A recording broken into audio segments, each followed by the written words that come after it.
Hi, I'm Jerry Hyde, Youth Services Specialist at the Ames Public Library. Welcome to Well Read, a program about a little bit of this and a little bit of that at your Ames Public Library. This is part 3 of a 4-part series of the best in 2012. And with me today, I have 3 of our Youth Services staff to talk about our young adult, our graphic novels, and our nonfiction books that we have. But before I let them start talking, I'd like to continue my thread of the fantastic flying books by Mr. Morris Lesmore, or with Mr. Morris Lesmore, and continue that about how much he loved books, just like we love books and you love books. How much books talk to you as much as they talk to me and our guests, and also to Morris Lesmore. So all those things in this story continues with his losing his books and finding a place, just like your library, to have the books start talking to you. And today we are joined here with Anastasia and Mary Jen and Tanvi to talk about the books that talked with them or to them of the best of the books of 2012. With that said, let's go ahead and talk about our first types of books that we have, which are graphic novels. And now some people say those are comic books. There certainly are lots of different names: comic books, graphic novels, novels with illustration. And we certainly have lots of kids that ask for comic books, graphic novels. What we have appreciated in the last few years is that there are books that truly are graphic novels. They kind of transcend that comic book label. So they're not just about a superhero, not just a series, although we do have lots of great series of graphic novels. And one that I'd like to introduce you to today is called The Flying Beaver Brothers and the Evil Penguin Plan. And this book, I really enjoyed it because of just the madcap adventures of the beavers, who are really determined to win the surfing competition. But the penguins are also determined to win the surfing competition. The penguins are also so determined to have dominance over their island that they're going to freeze the whole island. And only the Beaver Brothers going underwater and finding their secret technology only by that way are they able to foil the penguin plan. So this is a great graphic novel for our beginning readers because there's lots of clues in the pictures as to what's going on.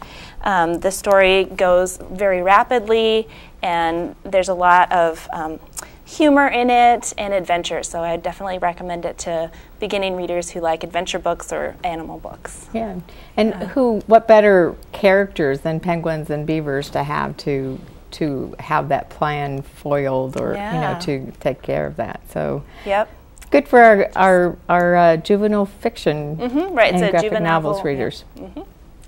So another graphic novel this year that we really enjoyed, and a lot of us did, is called Giants Beware. And this book features Claudette, whose one goal in life is really to beat the giant that has come to her town. Sometime in the past, she heard this giant came to her town to eat the feet off the babies. Oh my goodness. Yes, of the people in the village. And so she is very determined to go beat that giant. She persuades and actually kind of tricks her brother and her best friend to go into going with her to slay the giant. Her best friend really is just concerned about manners and really just wants to be a princess. And her brother has 2 goals in life: one to be the best sword maker, and the second to be the best pastry chef. So as they set out on their adventures, they have lots of great antics, and you learn that, of course, you need more than one person on an adventure like this to get through all your very difficult traps that you might end up. And the giant might not be exactly what you think he is. So Giants Beware is a lot of fun, kind of hilarious adventure story, a little bit of a fractured fairy tale feel with the forest and fairies and that kind of thing as well along the way. So. And she looks very determined. She is determined, yes. I can see lots of people judging that book by its cover and going forward. And I think you would get a good sense of what the book is about from its cover. So. This is true. So those are our juvenile graphic novels, and it's not only in that area that there are graphic novels. There's some in our young adult department as well. And Mary Jen, I think you have one, The Little White Duck. I do. This one, The Little White Duck, A Childhood in China, is a fantastic story. And I think it's sort of nice to be able to see these books that are graphic novels and this book, because they are so different from each other, and it's partly because this is really a memoir of the author Na Lu, who lived in China growing up, who now lives in the United States, and she partnered with her husband, who did all of the illustrations, and it essentially tells a story of growing up in communist China in the 70s, and it's really neat because the pages are just, I mean, the pictures are fantastic, and they also sort of, with all of the coloring and the style, it's very much feels like you are in communist China. I mean, the way that, never having been there, it feels like the way it would be. And, you know, there's a lot of pages that are very drab and there's not a lot of color, but there is red. And so I think that they really captured sort of the sense of what it was like. So this is sort of a number of vignettes about her life, and it's sometimes the things that happened to her when she was growing up, you know, how they tried to be model citizens, and they fed their neighbors chickens, or they gave them water because they looked like they were thirsty and ended up drowning the poor chickens. And then there are also some folk tales sort of thrown in, so it's a really neat mixture. This one is about the folk tale that sort of is the reason for the big Chinese New Year, which I thought was a really great story because I had never heard it before. And so it sort of gives the reader more information about what makes New Year such a big deal in China. So this is a really fantastic book just for those, but also in the back and the end matter, she has included a lot for just a little book. There's a glossary for the terms that she uses. There's a timeline starting at 551 BCE, and then her own biography, and also there's a map in the back of China, and translations of Chinese characters, which are also in here. So this is a really fantastic book, I think, to sort of understand what it was like living during that time period for her. A nice way to sort of step in and live in somebody else's life for a little while. And I like the fact that, you know, on graphic novels, a lot of the times it's just the panels, but what we see here, there's some 2-page spreads, and then there's the information at the end. So she's really used, and the illustrator has really used a lot of variety to bring you to those different places, and feel, like you said, feel where you're at and become part of the story. So very, and I know I introduced the graphic novels as comic books. They're not comic books. There's so many levels, and it's very, very, you know, very interesting, and the stories that are portrayed and how they're using this medium to effectively tell the story in addition. So, do we have any other graphic novels today? Me too. I have one more, but. Okay, I'll go ahead.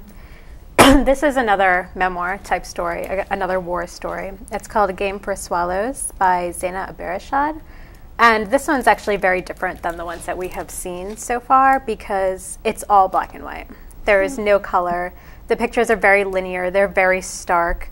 And I think that it really reflects the fact that the author is telling this from the point of view of when she was a child. So when she was a child, she was growing up in Lebanon during the Lebanese Civil War. And this story starts out with her mother and father leaving to go visit her grandmother, and they get stuck at her grandmother's house because of the war raging outside, and they can't come home to their 2 young children. And so what ends up happening is the children are alone in their apartment, and one by one their neighbors start coming in to the apartment to stay with them. And you come to see over the course of the novel that this apartment that this little girl shares with her family is the only safe apartment in the whole building because the war is literally raging outside of their windows. And so this graphic novel takes place over a few hours. And nothing really happens. It's just that the neighbors come down and they're trying to take care of these children. And I think that's what makes it such an incredibly powerful graphic novel, is the fact that this whole civilian wartime experience is distilled into a few hours where you see these people who are trying so hard to live normal lives in the middle of something that's so horrible and so horrific. And you see how they're banding together and they're taking care of one another and they're so afraid, and yet they try hide that fear in order to take care of these little kids. And eventually, in the end of the graphic novel, her parents come home, and that's all that really happens, but it gives you such a sense of the day-to-day lives of people who are caught in the middle of something that is really beyond them. And it's incredibly moving. The pictures are just absolutely stunning, and my favorite is at the very end when, after all of these very kind of simple line drawings, you have an actual photograph, and then the picture is kind of superimposed on top, and you can see, where her apartment was, and it makes it very real. And it's unfortunate because this is how people live every day, around the world. So it's a nice sense of how average people get by. Interesting. Yeah. And kind of similar to that, people caught in a time where it was very difficult. This graphic novel called Take What You Can Carry by Kevin C. Pyle. And one thing I wanted to point out is that there are also lots of great graphic novels for adults that we do carry at our library, and some of them are so wonderful that we actually have them in both places.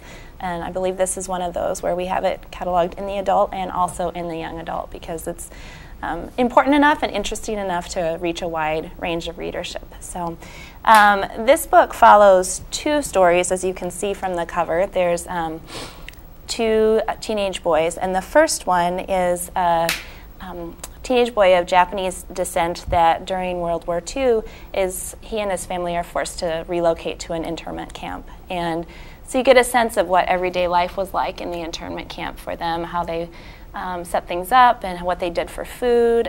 It does talk about the baseball, which we've had many wonderful books about the baseball in the internment camps. And then also follows this young man who's a teenager in the 1980s and gets into some trouble with the law, and how eventually their stories intersect. And so it was a good reminder that everyone has growing up years and they look very different, but they can come to some good understanding as well. So I really liked getting the sense of how it was like everyday life in the internment camps, the great drawings of that, how they got there, how their things were taken away, and all of that. And then also to connect with this young boy in the 1980s, and also how the young boy from the internment camp, where he ends up, he's still alive today. I think sometimes we forget that these things happen to people during the war times, and some of them survive and are still with us today. So it was just a good reminder of what goes on around us, and very interesting about the historical time period. So. And again, he uses illustrations and color to kind of tell the two stories, and joining contrast, together, and very artistic. Again, not a comic book necessarily what we think of as a from what my childhood is. It's very artistic and very in-depth and wonderful writing, and talking about different subjects and telling different stories that could be told in just word form, but is so much more enhanced by the illustrations. Right. Yeah, the enrichment from the artistry of the illustrations just adds a whole new dimension to. So we're going to move on from the graphic novels to a nonfiction book. The last show we talked about our J nonfiction. We also have what we call young adult nonfiction that is more focused for those young adults, and in our library it's 6th through 12th grade. Not a whole lot out there for this age group, but we do have one that Tomby's going to share with us today. The Master of Deceit. J. Edgar Hoover, possibly one of the most fascinating men in American history. J. Edgar Hoover was head of the FBI. He got the United States safely through some very difficult times, the Cold War especially, but he used a lot of questionable means to get there. And this book is fascinating because it tells you about his perception of black people, his perception of gay and lesbian people. This book starts out with a letter sent to Martin Luther King, which I had never seen before, by the FBI, anonymously by the FBI. And the FBI still has a record of this letter, but parts of it are blacked out. Parts of it we are not allowed to see. And it's a very threatening letter, basically exhorting Martin Luther King to commit suicide. They saw him as a real threat, apparently. And so this is a really fascinating look at a very intelligent but also very scary man. And as we know, he had a lot of secrets as well, a lot of very interesting secrets. So this book, I think, is phenomenal because, for one thing, the subject is incredibly interesting. But it's a good reminder that we should have a healthy dose of skepticism, I think, about people who are in charge and leading us. So I would highly recommend this to all teenagers and to adults as well. It's a fascinating look. Be a good partner. I just saw the movie J. Edgar Hoover, is it? And it would be a good partner too. Yes, yes, it would. So, and that's what our nonfiction does: is challenge our brain and share history and tell us, that to be cautious and to to be discreet and challenge us in that way. So. Very interesting book. I was just going to mention the author, Mark Aronson, has done many wonderful books in the last few years where he just dives deep into the subject. The Trapped, about the Chilean miners, was really excellent. So I'm just thankful for these authors that are taking the time to really do this deep, original research and bring books to our young people. Yes. All right. Now to what I believe is probably some of your favorites. Shall we dive into our young adult fiction? Who would like to be first? I will go first. The Diviners by Libba Bray. I read this book at the request of our coworker Danielle, and I am so glad I listened to her because this is a fabulous book. At first I was like, oh, Danielle, I have so many books to read, and this is a 600-page book. And I flew through it, and it was worth every second. So it's an historical fiction book. It takes place in the 20s, and Libba Bray did a tremendous amount of research on slang in the 20s, which makes it so interesting. And so Evie, the main character, she's sort of this sassy 17-year-old flapper wannabe, really, who gets sent to New York because she's done crossed the line a few times in her hometown in Ohio, and she is a fabulous character, and there's a huge cast of characters in this one, and they are all very interesting. But essentially, it sort of involves a mass murderer and some paranormal aspects, and essentially the diviners are people who are able to. They all have different abilities, but she can, for instance, take an object of yours and by holding in her hand can sort of read something about you. And it might be as mundane as what you ate for dinner last night, or it might be, oh my goodness, you are the murderer for whatever X mystery or something like that. And so it's just a really, really fantastic book, well written. It is a series, and I am really excited about that. And I think it seems as though a lot of people are.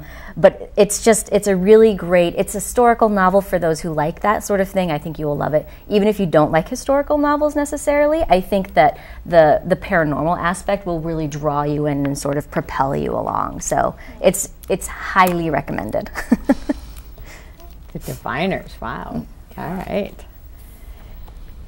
So I'll go ahead with Splendors and Glooms by Laura Amy Schlitz. And this one actually won a Newbery or Prince?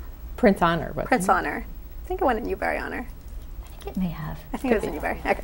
So anyway, Splendors and Glooms is one of those rare books where the story itself is phenomenal, but the writing is just breathtaking. I mean, it's one of those books where you want to stop and marvel over the way that Miss Schlitz was able to craft a sentence, because it's just that good.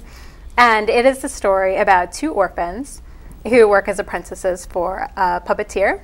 The puppeteer is an extremely crafty man, both at his art and in the world of crime as well. He's not a particularly nice man. He's a pretty larger-than-life kind of character.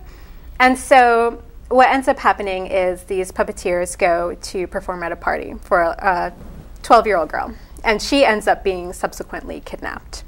And the puppeteer is suspected of kidnapping her. So he goes on the lam. He's gone out of the story for a while. So these two young orphans come home to their apartment and discover a secret, a very creepy, really terrible thing that is just, it kind of like takes your breath away because it's so creepy. And so they're afraid that they're going to be implicated in this kidnapping crime. And so they also go on the run. And the story ends up moving out of London and out into kind of the countryside of England. And it's just mystery upon mystery upon mystery. And everything kind of ravels tighter and tighter and tighter until the conclusion of the story, which is phenomenal. It's just, I cannot say enough good things about this story. It's one of those stories as well that would appeal to all age groups, I think. Younger readers could be listeners. It could be read aloud very easily, I think, to younger children, all the way up to adults. I think everyone should read this book as soon as possible. It's very good. And it'll be flying off of our shelves. I hope so. For that. I loved it. Wow. I'd like to talk about these two kind of together. I found at the end of this year I had read 2 books about people lost in the Everglades of Florida, and really thoroughly enjoyed both of them. This first one is called Chomp by Carl Hiaasen. It has a similar feel to his earlier books, Hoot and Scat, and features a young teen boy named Wahoo, whose dad is an animal wrangler by trade, where he keeps alligators and iguanas and all kinds of exotic animals, so that if TV programs need an animal, he can provide them with one that's wild, but you can deal with it. You can move it around for a TV program or whatever. The problem is there was a cold snap and a frozen iguana fell on this dad's head, Mikey. Oh. So as a result of this frozen iguana, he now has double vision and frequent migraines, and they're losing, it is funny, and they're losing money, and so his mom takes off for China, he takes over the business, and Derek Badger, who's the star of the survival show, gives them a call and said, I want to use your animals, and they say, sure, we need the money. But then it turns out that Derek Badger A wants to film in the Everglades with weather and all, and B actually has no survival skills whatsoever. So the rest of the book is them trying to get through this job without Derek Badger completely ruining everything or killing himself, which turns out to be, getting killed by the alligators or whatever. And, there's this great series or section where he's lost in the Everglades, Derek Badger is. He gets bit by a bat and he thinks, now I will be a vampire. Now, and it just goes on and on. It's just this delirium. So very funny, but also gets you into the Everglades and the animals. And Lost in the River of Grass has a very different tone. This is by Jenny Rorby, and this is about a young teen girl who's on a field trip, not getting along with anyone in her class, and so she decides to take a break from her school field trip and go on an airboat ride with a local boy. And he unfortunately unplugged the boat, so after they have lunch out in the middle of nowhere, their boat has sunk, and so they have to walk out of the Everglades through gator holes, through clouds of mosquitoes, through lots of thunderstorms. And what I enjoyed about this was how realistic it was, the great portrayal of the Everglades, and also the main girl, she whines all the time. She's like, I can't do this. And then she just sits down and stops. And I loved it because every time I read a survival book, I'm like, I would not be that brave. I could not do this. This is what I would do. Sit down and whine. So that's Lost in the River of Grass. Great adventure survival story. And it sounds like there are 2 survival stories, but one with a lot of humor and the other one a little bit more serious and realistic. More tension, yeah. Yeah. So.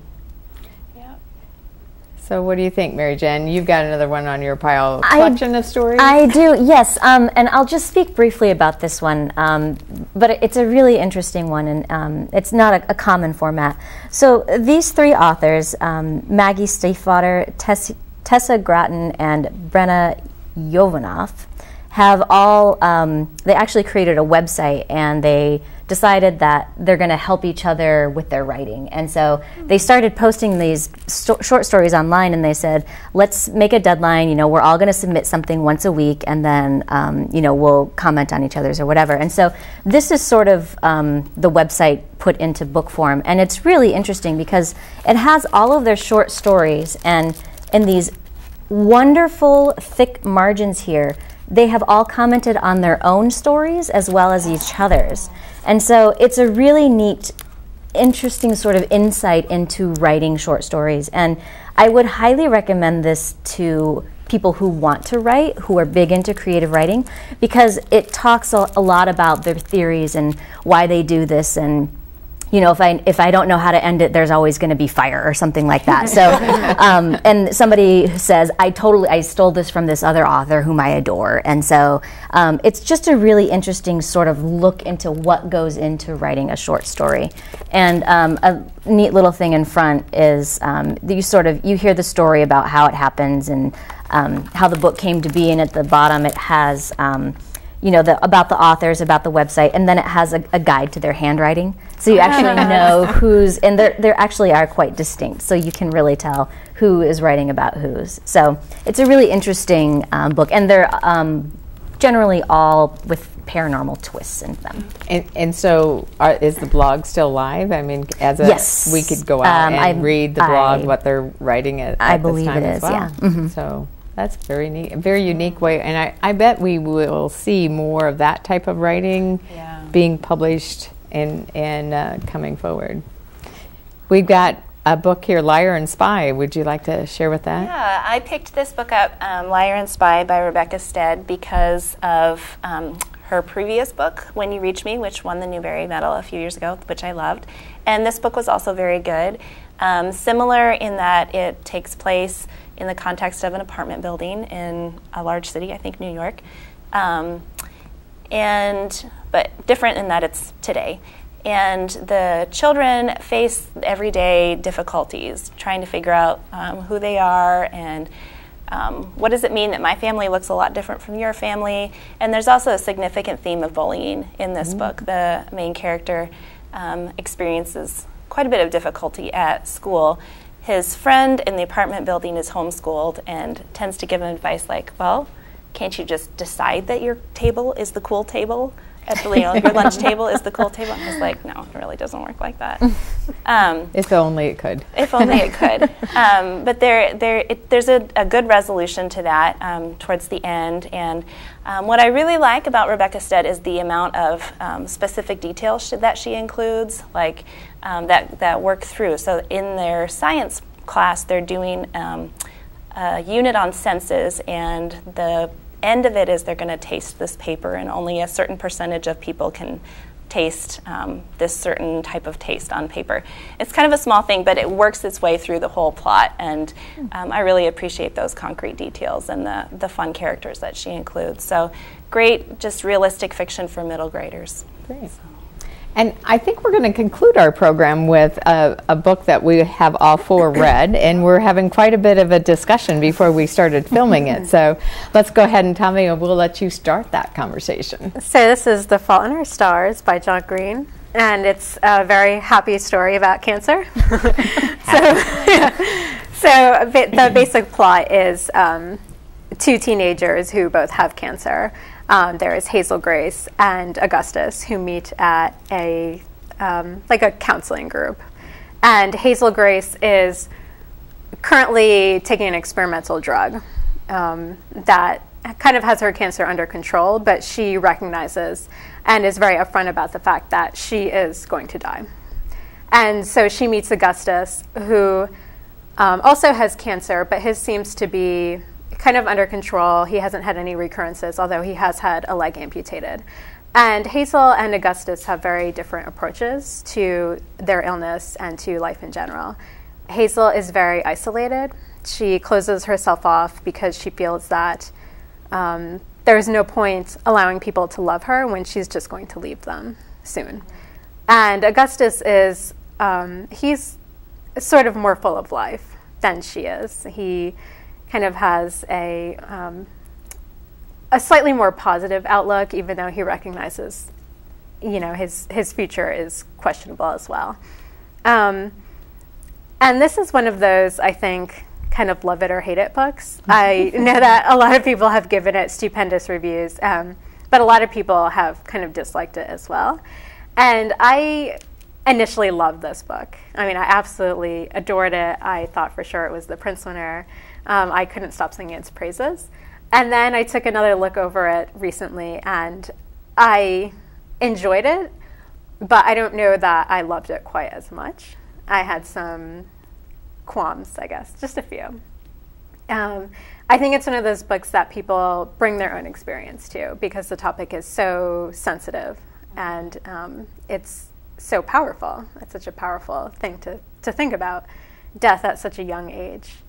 The reasons I did love it is because I adored how Hazel was so upfront about her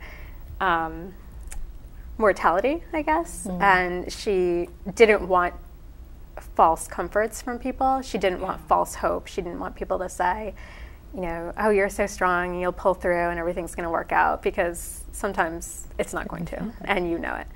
But it's a really beautiful story as well of how Hazel learns to open herself up to love and friendship, and the end is just, oh, we can't talk about the end. No, they're going to have to read it because it is Yes. not definitely, I know when I read it, it was not anything like I thought it was going to end like.